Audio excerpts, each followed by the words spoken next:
Você está ouvindo Dois Nerds e uma Bíblia, seu podcast de teologia e cultura pop.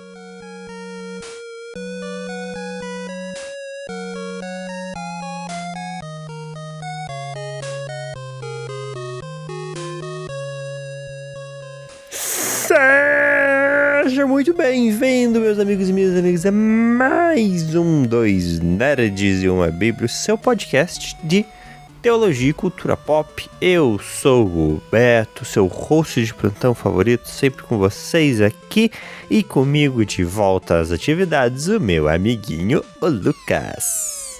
E aí, meu amiguinho aí, pessoal, sejam bem-vindos a mais um dos nossos episódios do Dois Nerds e uma Bíblia. Espero que vocês curtam nossa dose de nerdice e teologia semanal. E voltando das férias aqui, aproveitei, amiguinho, minhas férias e consumi muita coisa nerd. Muita coisa. Tentei adiantar o máximo de coisa possível pra gente tentar ter conteúdo pra gravar aí pelo menos por longas 2 ou 3 semanas, que é o máximo que eu consegui consumir. Boa. Mas é muito bom voltar das férias. E mesmo nas férias consumimos muita nerdice e teologia e queremos compartilhar aqui com vocês. Espero que curtam, compartilhem e ajudem a gente a espalhar aí o Dois Nerds, tornar ele cada vez mais conhecido. Isso, meu povo! E hoje a gente já começa direto com uma dessas. Essa que foi, amiguinho, veja você, no TGA, né, The Game Awards, se eu não me engano, a série considerada melhor adaptação de jogo para a série do ano de 2024, que é Fallout.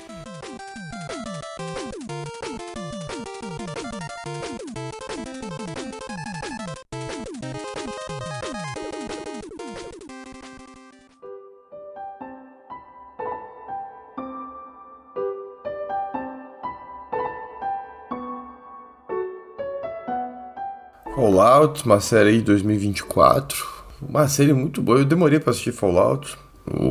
Em geral, séries com episódios com mais de 50 minutos tomam um pouco mais de tempo do que o normal. E Fallout era uma dessas séries. Por incrível que pareça, amiguinho, eu não conhecia o game Fallout. Nem sabia que existia. Se eu ouvi falar, eu ignorei muito. Não era algo que me chamava a atenção. Eu tenho até assistir o board game. Nunca tinha ouvido falar mesmo, então. Aí eu tô pior ainda, então, que nem o board tinha ouvido falar. Mas fui pra série do Prime, um dos motivos foi porque tava no Prime já pra recomendação há muito tempo, na minha lista de recomendações, eu tinha salvo já pra algum momento ver.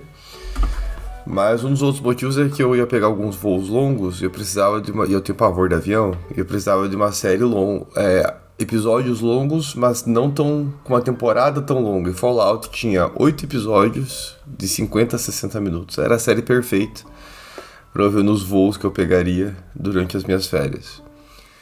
Então eu maratonei Fallout nos voos entre as cidades que eu fui passando. Perfeito. Que série sensacional, cara. Entretenimento de refúgio, né?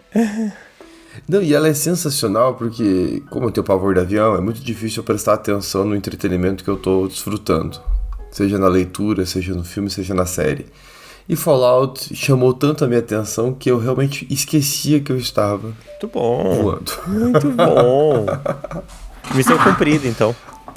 Foi muito bom. Bem, já vamos avisar aqui então, povo, gente, ó, spoiler free aqui na nossa conversa. Então se você ainda não assistiu Fallout, dá uma pausada aqui, vai lá, assiste, são só 8 episódios, depois você volta. E quem sabe, se você tá pensando se você assiste ou não, fica aí com nós que talvez a gente te convença. Fallout, então, uma série que se passa num contexto pós-apocalíptico de um apocalipse nuclear. Então, a humanidade, parte dela se escondeu em vaults, até esqueci o nome, em refúgios subterrâneos, esses bunkers esquisitos que os americanos fazem, então, refúgios. Parte da humanidade ficou na superfície, que é uma superfície contaminada, radioativamente falando. Isso gerou muita morte, muita destruição, e gerou a mutação. Nós temos mutantes, temos criaturas bizarríssimas que vêm dessa mutação. E nós temos um tipo de criatura chamada necrótico, que é basicamente o zumbi do universo do Fallout, que é um zumbi radioativo, né? Então o ser humano vai se deteriorando e até um ponto que ele perde a própria mente. E ele, por causa da radiação. Então existe esse tipo de criatura que é como se fosse um zumbi do mundo de Fallout. Tem os ciborgues, androids também, que são máquinas cientes, né, pensantes ali, que realizam pensantes dentro de uma programação, né. E aí os humanos. Então a gente tem uma vida de pessoas em refúgios, que tem uma vida boa, uma vida segura dentro do refúgio ali. E as pessoas que vivem as wastelands, né, as terras devastadas, que é os Estados Unidos. É interessante a série, ela começa já, eu achei sensacional o início dela, que começa com um ator de faroeste, né, e a filha dele no aniversário, quando as bombas começam a cair. Aparenta no início da série que o contexto é a Guerra Fria. A Guerra Fria teve um final diferente do que a gente conhece, então as bombas foram jogadas e tudo mais. E eu pelo menos fiquei até o último episódio crente que tudo que aconteceu era fruto dessa Guerra Fria. E a série ela vai nos surpreendendo. Ela começa criando esse possível caminho e depois ela vai tomando outros rumos. Particularmente eu acho o final da série sensacional, o final da temporada sensacional, a reviravolta que ela dá. E a série ela tem um universo muito grande. Então, igual o amiguinho falou dos refúgios, nós temos ali 3 refúgios principais que a gente conhece, depois durante a série vão aparecendo outros refúgios. A gente tem o povo da superfície. As pessoas da superfície, imaginem que ela é uma série distópica. Então a gente tem que imaginar um universo tipo... Colocar aqui algumas séries distópicas que a gente conhece. The Walking Dead da vida. Não é um mundo normal. É um mundo em que estamos num pós-apocalipse, bem dizer. Então é aquela realidade pós-apocalipse que a gente conhece das séries. Não é nada muito inovador. A gente já conhece esse tipo de universo.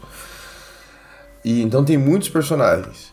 Eu acho que é mais fácil a gente caminhar com 3, meu amiguinho. Eu creio que são 3 personagens que são os principais. Eu acho justíssimo. E que ajudam a gente a seguir essa série.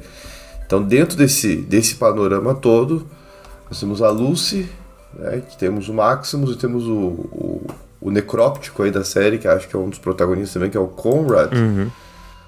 E acho que dá pra gente caminhar com eles. Cara, eu achei genial eles trazerem um necrótico como personagem. Necróptico. Como um personagem principal da série, tá ligado? Eu achei muito bom pra trazer essa dinâmica. São 3 personagens que apresentam as 3 realidades, né? A Lucy dos refúgios, o Maximus da Irmandade, que é uma milícia, né? Uma força militar que existe ali na superfície, que diz tentar criar uma nova ordem pro mundo, ali pros Estados Unidos, e o necróptico, que é tipo o completo exemplo do que acontece com a humanidade distorcida, destruída pela radiação. Maravilhoso. Não só pela radiação, né? Que esse necróptico, na verdade, ele tem Enfim, o Conrad, ele... Já falamos que o spoiler free, né? Não tem muito como fugir. O Conrad, ele é esse personagem que a gente conhece inicialmente com a filha, né? Ele é esse ator, então ele tem mais de 200 anos. E aí há questões familiares envolvidas ali, existe uma questão pessoal, além de todo o sofrimento de ser um necróptico. Eles vivem à base de drogas, esses necrópticos, né? Eles vivem à base de remédios que foram feitos para o pessoal sobreviver à radiação. E esse remédio ele prolonga a vida deles, enfim, é um troço bem macabro. Mas eu acho interessante começar pela Lucy. A Lucy é sensacional. A gente conhece a Lucy depois da primeira cena, que é a cena das bombas vindo, a gente já conhece a Lucy. A gente já vai para os refúgios e a gente conhece ela. E a atriz é muito boa, a apresentação dos refúgios é muito bom. Os refúgios é um lugar onde as pessoas, conforme eles mesmos dizem, preservaram a civilização. Então, o mundo lá fora não é mais civilizado. Mas como assim, gente? Sobreviveu gente às bombas nucleares? Então, sobreviveu. Teve gente que não conseguiu se abrigar. E quem está lá fora, se abrigou nesse refúgio, diz que quem está lá fora é um bando de gente selvagem, bárbara, deselegante. Os refúgios é todo mundo educadinho. Só que chega a ser uma educação caricata, é algo forçado mesmo. Eles falam todo formalzinho, eles valorizam muito todas as profissões, todos os ofícios. Todos os sentimentos. Todos os sentimentos. E a Lucy, a gente conhece ela no contexto que ela quer casar. Na verdade, o sonho dela é casar. E como que funcionam os refúgios? Os refúgios, como você fica muito tempo com famílias, as mesmas famílias, chega um momento que todo mundo vira uma grande família. E aí isso é um problema, porque daí os genes, né, aquilo que a gente já aprende na escola, né, os genes têm que se diferenciar. Então, de vez em quando, eles fazem um intercâmbio de refúgios para compartilhar pessoas diferentes, para que essas pessoas diferentes se reproduzam e possa disseminar mais genes. E a Lucy vai ser essa pessoa. Então é muito engraçado, porque daí eles pegam coisas que às vezes são tabus pra gente e eles vão falando com uma normalidade. Sexo, por exemplo, para esse pessoal, por conta do cunho reprodutivo, é algo que eles tratam com uma normalidade muito grande. Então, porque para eles é essencial. Faz parte da dinâmica dos refúgios ter uma relação sexual e falar naturalmente disso. E a Lucy não quer casar para poder se reproduzir, para poder manter a estabilidade no refúgio. Tem uma hierarquia lá dentro, enfim, parece que é tudo perfeito no refúgio. O caos do mundo apocalíptico não se compara ao refúgio. Para não me delongar aqui, que se a gente for ficar muito tempo aqui no final, eu vou ficar muito tempo na Lucy, que eu acho ela uma das melhores personagens da série. Ela descobre que o refúgio não é tudo isso, né? O refúgio ele vai ser invadido, o pai dela vai ser sequestrado. Aí fica aquele mistério, como que o refúgio é invadido, era para ser um lugar seguro, como que acontecem invasões. Aí começa a levantar-se várias interrogações que vão conduzindo a trama, né? Eu gosto de como ela é essa personagem inocente. Ela é a perfeita imagem do refúgio. Ela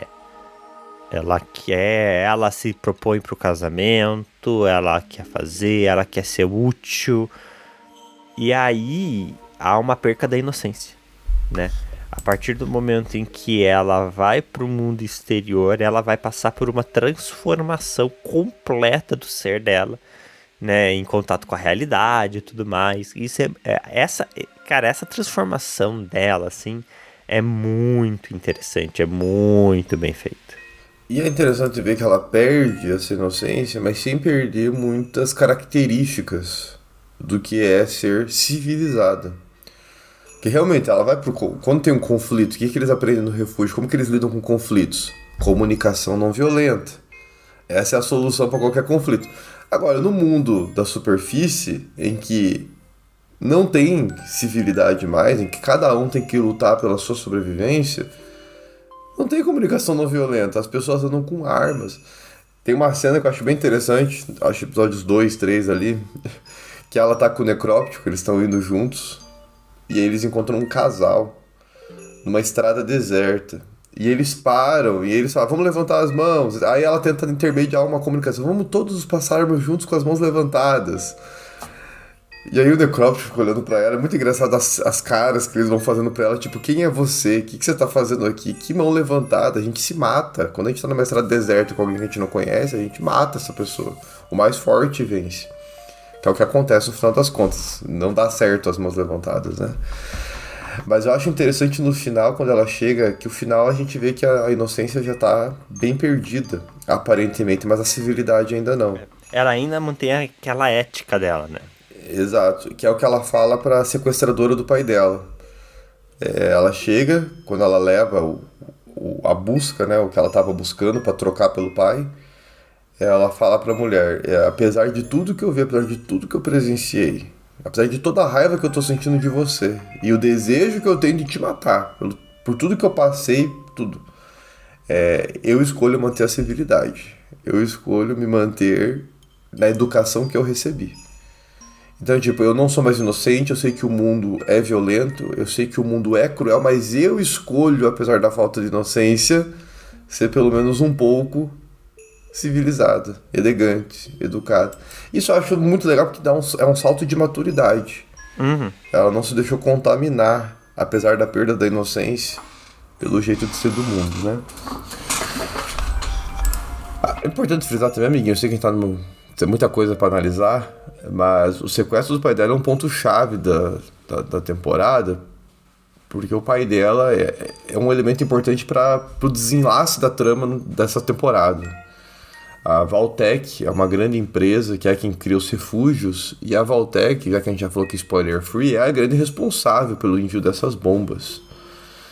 Então o pai da Lucy é um funcionário da Vaultec que estava em estado de hibernação e em algum momento foi despertado para que a Vaultec continue lucrando e tendo funcionários dela que garantam esse lucro numa realidade de fim de mundo. A série mostra que o fim do mundo é um grande produto a ser comercializado. Olha a decadência desumana que essa série caminha. Porque eles criaram um produto, o bunker. Tá, mas a gente não tem demanda, a gente gera. Nós podemos gerar... A gente manda a bomba. Aí o que eu fico me questionando, que eu não conheço o universo de Fallout o suficiente, e o resto do mundo? Cara, eu acho que foi tudo, hein? Pois é. Vou pesquisar depois. Na minha cabeça, eu acho que foi tudo. Não, na minha cabeça também, mas seria muito louco se os caras criassem os bunkers, explodissem nos Estados Unidos e o resto do mundo tá de boa, tá ligado? Só que nem pronto, para de se relacionar. Por que o resto do mundo vai pros Estados Unidos agora? E aí vira essa loucura lá e papo. E seria estranho os outros países estarem bem e ninguém fazer nada, enfim. Eu acho que seria estranho, mas, né? Esse universo é estranho. Isso. A Lucy, ela tem um irmão, acho que você mencionou o Norma, acho. Norma Nolan. Também tem um arco de desenvolvimento interessante. Ele é um pouco o oposto dela, né? Ele não liga. Ele não gosta do refúgio. Ele não é proativo igual ela. Mas no final dos contos ele é um dos caras mais importantes aí pra desvendar todo esse rolê. Ele que descobre, na verdade, né? Ele se incomoda com tudo que tá acontecendo no refúgio, e ele começa a investigar e ele descobre essas hibernações, e ele descobre que os refúgios, na verdade, são uma trama da Vaultec. A Lucy, ela toma essa atitude de eu vou resgatar o papai, então ela é proativa nesse sentido. O Norman, ele fica. Só que quando ele fica, ele começa a se incomodar muito em como o refúgio age a partir da invasão. Tipo, ninguém deixa a invasão afetar a vida, todo mundo simplesmente continua, e ele fica assim, cara, é esquisito isso, porque a gente foi invadido, a gente deveria ter um sentimento diferente, a gente deveria agir diferente, a gente deveria reagir diferente. Eu acho que ele se incomoda com a apatia das pessoas diante da diversidade ali apresentada. Isso também gera nele um desenvolvimento diferente, né? São pontos que são as pequenas jornadas do herói, são os pequenos chamados. Cada um deles tem o seu chamado diferente. Isso aí. Bom, além da Lucy, a gente poderia se estender aqui bastante nela, mas a ideia é ser mais panorâmico aqui. Temos o Maximus. Como meu amiguinho falou. Um paspalho. Eu achei um dos atores mais fracos, na minha humilde opinião. E personagem nem tanto, mas eu achei ele meio, sei lá. Comparado pelo menos ao Cooper e a Lucy, eu achei ele mais fraquinho. Mas o Maximus, ele representa, o Miguel já falou aí, né, os humanos da superfície que sobreviveram. Ele vem de uma cidade que foi destruída, foi uma cidade, não lembro o nome da cidade agora, mas foi uma tentativa de reconstruir uma cidade nesse mundo que foi destruído, né? Então eles não têm cidades na superfície, eles vivem como se fossem pequenas facções, pequenos vilarejos, em que eles tentam ter algum tipo de vida. Só que é evidente, gente, The Walking Dead, The Last of Us mostrou isso pra gente. Não tem como as pessoas no mundo pós-apocalíptico conseguirem conviver bem por muito tempo. Então esses vilarejos são sempre muito violentos, há um egoísmo muito forte, é uma territorialização, porque sempre tem o chefão do vilarejo que quer expandir o território, o medo de outros ataques violentos, enfim. Então essa cidade que o Maximus nasceu, ela foi destruída, e ele é um dos sobreviventes, e quando ele sai do abrigo que ele estava, ele vê um grande robozão poderoso, que é um cavaleiro da Irmandade. A Irmandade é uma dessas facções que governa a região ali do Fallout, que eles chamam de Hermos. E o sonho, então, do Maximus é se tornar um cavaleiro. Apesar de ser um ator que eu não gostei muito, a ideia do personagem é muito boa. Porque o que a gente pensa de um cavaleiro?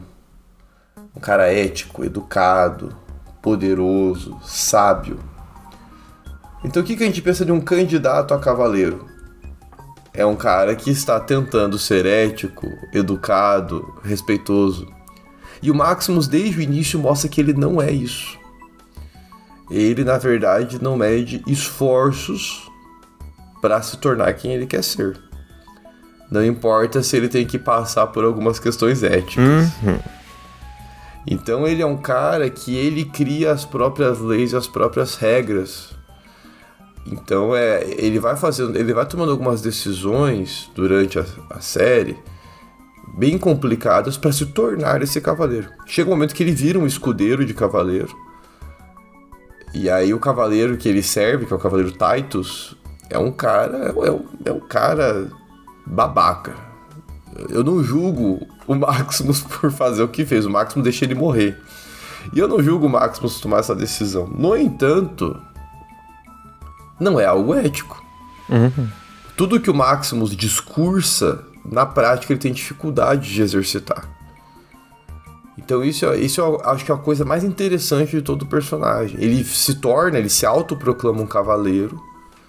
Inclusive no final da série, quando ele volta pra Irmandade, ele é condenado, ele tem que ser morto, porque, enfim, ele não é um cavaleiro. Ele deixou o cavaleiro dele morrer e tudo mais. O chefe da Irmandade poupa ele e ainda fala: vamos tentar reerguer a Irmandade, torná-la de novo uma instituição ética, poderosa. Oi? Então assim, a gente vê os valores muito invertidos. Eu acho que isso é a consequência do mundo pós-apocalíptico que a série propõe. Sim. O Maximus, ele é sem ética nenhuma, ele não tem ética nenhuma e tudo mais. E ele é um personagem, uma pessoa fraca, moralmente, mentalmente. Então ele é o cara que ele dá sorte de conseguir essa armadura. Depois na armadura ele acha que o fato de ter a armadura resolve todos os problemas dele, não resolve. Ele não sabe lidar com as situações, com as pessoas. Então assim, as escolhas dele, as ações dele geram consequências danosas, erradas. Então assim, ele é um personagem ruim, sabe? Não é que é um personagem ruim e a série é ruim, não. O bicho é ruim, o bicho ele erra, sabe? Ele é falho. Mas no final das contas, as coisas se orientam pro caminho dele. Ele ainda consegue desenvolver, melhorar um pouquinho, né? Mas ele é um personagem, assim, manipulável. Ele é um personagem sonhador na perspectiva dele. Então, é interessante a gente ver isso, né? E, apesar de ele estar no mundo externo, era pra ir... Porque a Lúcia, ela é inocente porque ela viveu uma mentira. Mas ela é uma personagem extremamente inteligente. O Maximus, ele deveria ser esperto, porque ele vive no mundo exterior. Mas ele é um personagem extremamente falho e burro, assim, sabe? As decisões que ele toma são decisões burras. Então eles fazem opostos, né? E se ele tivesse a inteligência dela, nascido no mundo externo, cara, ele ia mandar no mundo. Mas não, eles são forças opostas. Então é uma dupla que é muito interessante a dinâmica deles disso, assim, de como eles vivem, funcionam. E também a série mostra um pouco de que tem um limite para a influência externa dentro da pessoa. Mesmo ele sendo o cara do externo, do Hermos e tudo mais, ele não é safo, ele não é malandrão, assim, de conseguir fazer as coisas. Ele é ruim, ele não tem escrúpulos. Mas ele nem sempre é efetivo. Ele quase perde a armadura algumas vezes, né? Então, o meio gera a pessoa, mas nem tanto. Tem um limite do que o meio consegue fazer com a pessoa. Isso aí. Maximus, ele se apaixona pela Lucy, né? E ele tem um sonho no final da temporada, né? Ele quer ir pro refúgio com a Lucy. Só que a Lucy, ela tem que abandonar ele no final da temporada. Ele se fere. Não tem muito o que fazer, porque a Lucy não consegue carregá-lo. E a Lucy quer seguir com o necrótico, que a gente vai falar daqui a pouquinho. Então ela deixa o Maximus ali. Mas o sonho dele é encontrar a Lucy novamente. Acho que é isso que vai conduzi-lo na próxima temporada. É encontrar a Lucy para viverem juntos no refúgio. Ele se apaixona por ela. E vice-versa, ela também se apaixona por ele. E a ideia é eles viverem juntos aí no final. Porque é isso, ele não tem o perfil de ser um cavaleiro, o perfil da maldade desse mundo externo. Não. Ele é um cara bom de coração, assim, ele precisa ficar sossegado na dele. Então, o refúgio parece algo interessante. Temos o Cooper, que talvez não é meu personagem favorito, mas é um dos mais interessantes da série. O Cooper, a gente acompanha ele em 2 momentos, né? Então a gente acompanha ele antes das bombas caírem e a gente acompanha ele fruto desses 200 anos em que ele virou um necrótico, né? O Cooper, ele é esse ator, ele é casado com uma das chefonas da Vault-Tec, que é essa empresa que criou os refúgios. E a gente, quando tá no tempo passado, antes das bombas caírem, a gente vai acompanhando o casal. A dinâmica deles, como eles convivem e como a questão da Vault-Tec vai afetando o casamento deles. É pelo ponto de vista do casal que a gente vai vendo a história se desenrolando. A situação do casamento deles está tão delicada que tem um momento que o Cooper, ele começa a escutar, a espionar as reuniões da esposa na Vault-Tec com o dispositivo, porque o Cooper, ele conhece, eu esqueci o nome da mulher, mas é a mulher que também viveu uns 200 anos, provavelmente ela foi hibernada também, que é a grande vilã, suposta vilã da temporada. Oi? Tem esses mistérios aí. Isso. E aí ele conhece ela, e ela, desde antes das bombas caírem, já estava falando que a Vault-Tec seria responsável pelo fim do mundo e tal, roubaram uma patente dela e tudo mais. Então o Cooper, ele começa a espionar a esposa e ele vai ouvindo, então tudo isso que a gente falou da Vault-Tec é revelado no último episódio, penúltimo episódio, que é quando a gente presencia o Cooper ouvindo a esposa dele propondo o envio das bombas. Então é a esposa dele que faz essa proposta. Uhum. É algo bastante pesado, bastante chocante. Até porque a gente lembra que quando as bombas caíram, o Cooper estava com a filha trabalhando. Então, assim, é pesado. Porque dá a impressão que essa mulher matou o marido e a filha. Sem nenhum tipo de pudor, né? Na verdade, a gente não sabe o que aconteceu, porque a série ainda não deu detalhes de o que aconteceu depois dele saber disso. Como que foi o casamento. 200 anos depois, esse homem ainda está vivo como necróptico. Necróptico, como a gente falou aqui, vivem à base de drogas, que ajudam eles a se curarem, se manterem vivos. E esse cara, ele é um caçador de recompensas. Só que a gente fica sabendo durante a série que ele é insensível, ele virou frio e calculista, 200 anos, caçando gente e tudo mais. O cara não deve ser a pessoa mais civilizada da face dessa terra. Uhum. Então o Cooper, ele é um cara bem frio e calculista mesmo, muito habilidoso no tiro, uma excelente mira e tudo mais, mas depois a gente fica sabendo que na verdade ele tem um objetivo e é por isso que ele está vivo há 200 anos, ele é o necróptico mais antigo do mundo. E aí a gente fica sabendo por que ele continua vivo, por que ele ainda não desistiu. Porque os necrópticos chegam um momento que nem os necrópticos aguentam mais. E eles mesmos morrem. O Cooper continua vivo. E a razão é porque ele está em busca da família dele. Então nós sabemos que a esposa e a filha estão vivas. Provavelmente estão hibernadas com o pessoal da Vault-Tec. Agora, o porquê que o Cooper não hibernou? Isso é uma pergunta que a série não respondeu. Por que o Cooper não está hibernado? O que aconteceu para ele não hibernar? Então, o que aconteceu ali é uma das dúvidas que a série vai ter que tirar depois. O Cooper, ele, no final da temporada, ele pega a Lucy e eles vão juntos Porque o pai da Lucy, tudo isso que a gente falou, toda essa questão da Vaultec, a Lucy descobre no final da temporada, quando ela tá resgatando o pai. Então ela se decepciona com o pai, ela não quer seguir com o pai mais, porque ela se sente enganada, traída pelo pai. E o pai vai embora. E aí o necróptico fala pra Lucy, Lucy, ele vai pro cara que é o responsável por tudo isso aqui. Esse cara tá vivo ainda. E teu pai sabe quem é o cara que é responsável, porque a Vaultec ainda está manipulando esse mundo. E teu pai vai atrás dela. Você quer ir comigo? E ela topa ir junto com ele. Então o Necróptico e a Lucy estão juntos, indo atrás do pai da Lucy. E o Maximus estava desmaiado, ia ser resgatado pela Irmandade, né? Provavelmente. Ia seguir com a Irmandade, mas depois ele ia tentar procurar a Lucy também, com certeza. É assim que acaba a série. Nos deixando as interrogações da hibernação, nos deixando a interrogação do que aconteceu com o Cooper e com a família dele. O que vai acontecer com o irmão da Lucy, que descobriu que havia essa hibernação num dos refúgios, e o cara que cuidava dos refúgios, o cérebrozinho, falou que ele não ia poder sair dali agora, que ele ia ter que ser hibernado também. Ele vai ser hibernado.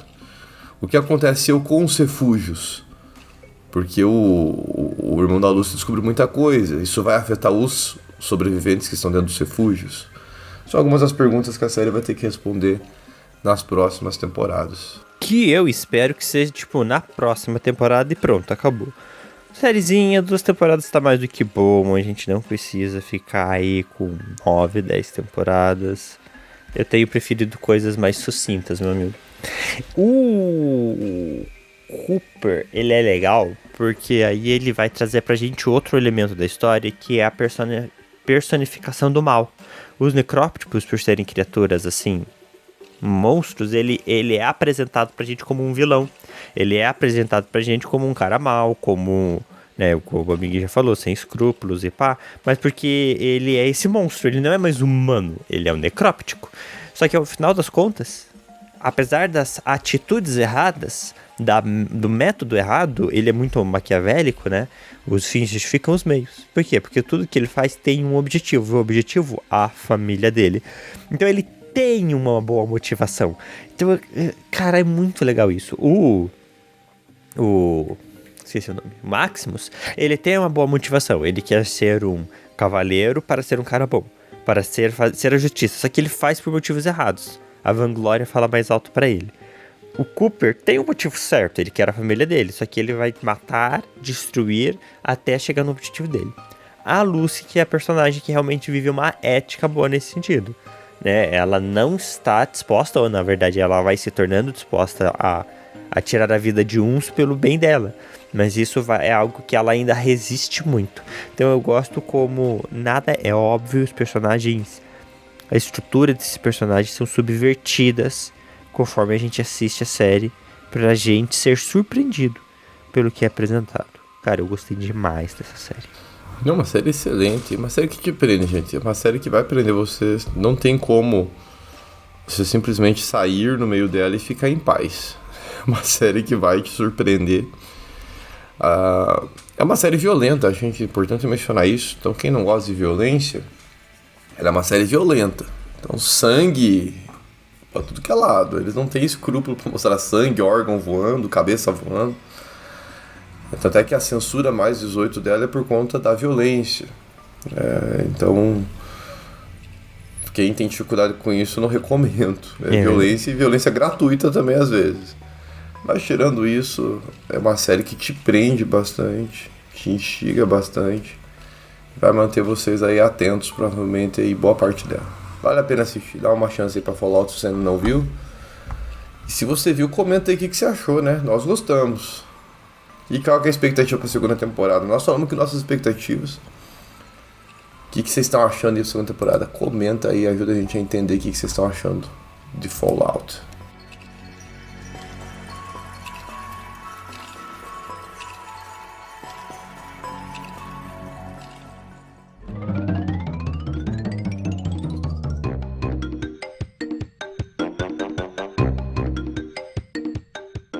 É isso então, meu povo, um pouquinho de Fallout. A Amazon tá, hein, com várias produções boas, várias séries vindo aí. A expectativa é alta, a gente quer o comentário de vocês. Amiguinho, muito obrigado pelo seu tempo. E a Prime tá fazendo isso a R$19,90. Netflix, segue a Prime. Muito bom, amiguinho, estar com você aqui também. Muito bom mais um cast. Sempre bom falar de nerdice e teologia. Pessoal, não esquece de curtir, comentar, compartilhar, ajudar a gente a tornar 2 nerds relevantes. E nos vemos no próximo cast. Valeu!